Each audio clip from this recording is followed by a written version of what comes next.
Well, you know, there's this impulse in people who are passionate. I mean, it's in every field. It's in any field.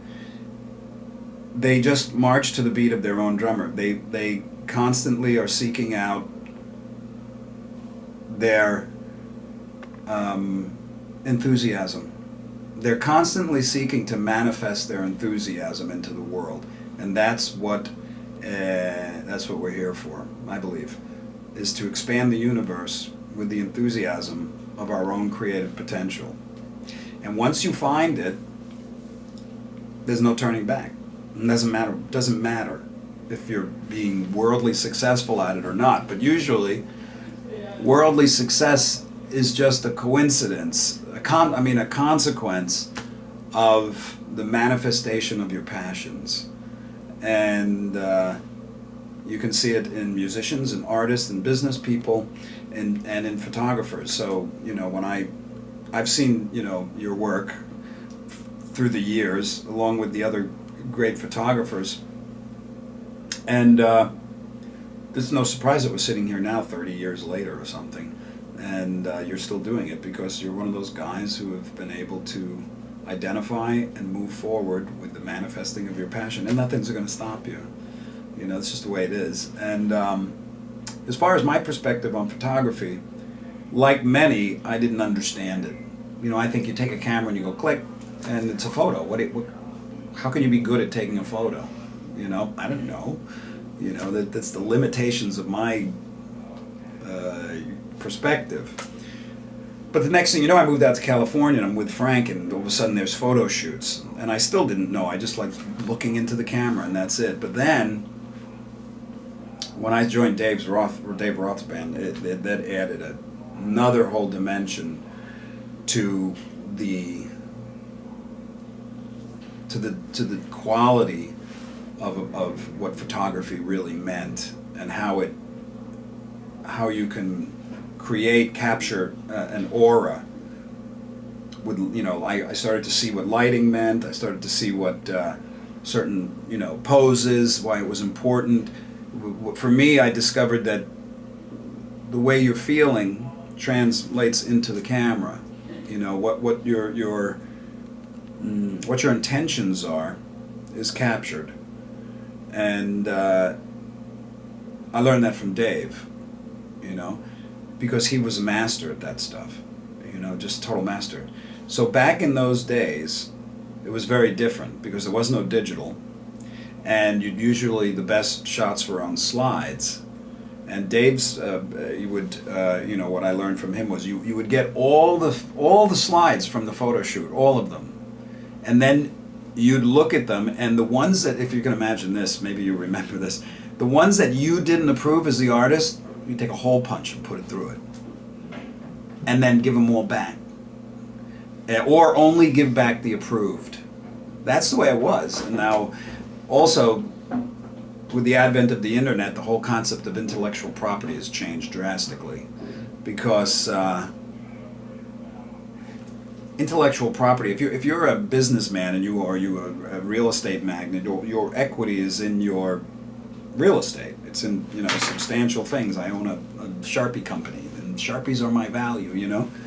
But when you're a musician or an artist or a photographer, your property is intellectual property. It's in the ether. You can't capture. I can't go, this is a song, you know. A song is just, you know. But luckily, there's ways to protect it. And back in those days, photographers were paid for their work, you know, for covers, and magazines had to reach out to photographers, get the photos, and then have them sent back. It was a big ordeal. But then things changed, and you know, these days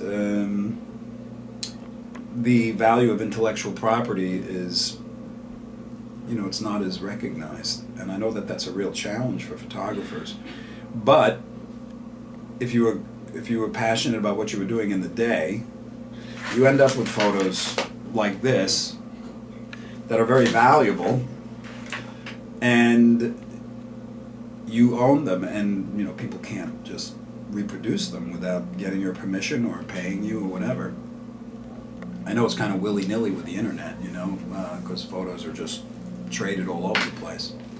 But so that was one of the things that I realized about being a professional, is the importance of manipulating, or at least putting some kind of attention in all aspects of the way you present yourself, musically, the production of your music, the things you say in the press, the things you say about other people if you're asked, the artwork on your albums, the things you write in the albums, the lyrics you write, and the photos that you take and that you allow into the world. It's all part of it. And the barometer that you move from is your own instincts. And that's sometimes hard to find.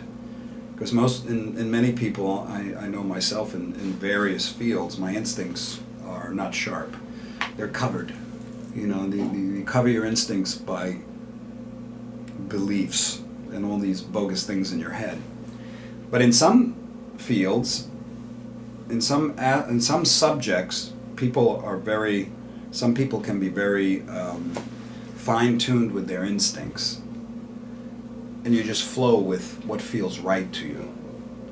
It's hard to do when you're being inundated by the peanut gallery, meaning the press, television, other people telling you what you should do, your own insecurities. That's really your only real obstacle, is your own insecurities, because that's the thing that keeps you from resonating with your true instincts, which your instincts are just the creative aspect of you flowing from the universe, or from whatever, into the world by the things you do.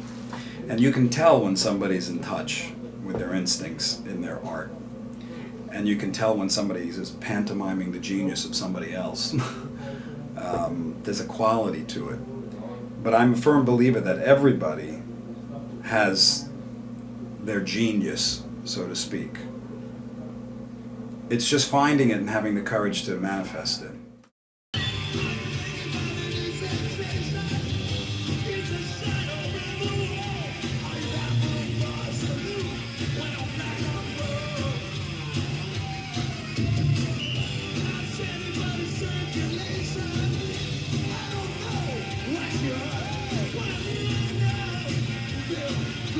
Girl.